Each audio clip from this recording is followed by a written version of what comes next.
Module 6, Day 2, On Your Own, 6.2. A 112.1 kilogram sign is hung from 2 swings as shown below. What is the tension in each string? The first thing that we need to do is diagram the forces. That should always be the first thing that you always do. So I redrew the little sign, and then I labeled T1 as this force, T2 as this force, and then of course the weight. The problem gives us the mass, 112.1 kilograms, which you should be able to easily convert to weight. So we know that this is a mass because it's in kilograms.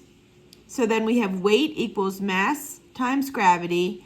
Weight equals 112.1 kilograms times gravity. We get 1.1 times 10 to the third newtons. That's the weight. Now we just need to split all the forces into their components.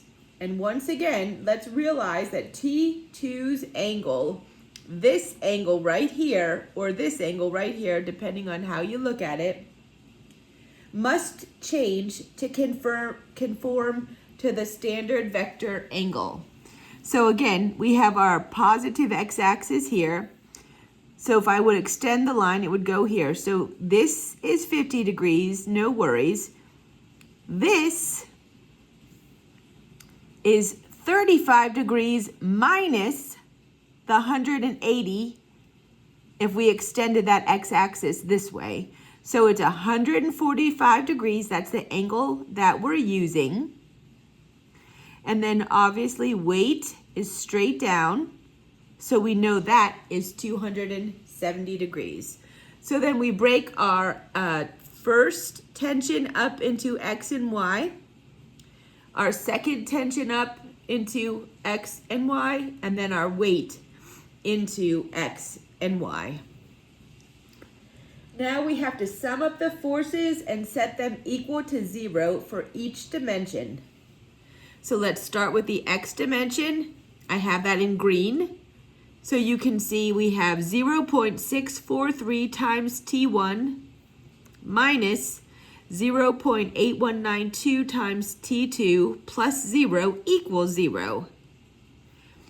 So then we say 0.643 times T1 equals 0.8192 times T2. We can solve for T1 and we get 1.27 T2.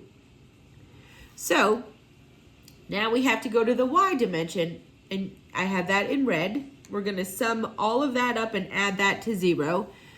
So we get 0.766 times T1 plus 0.5736 times T2 plus a negative 1.1 times 10 to the third newtons equals 0.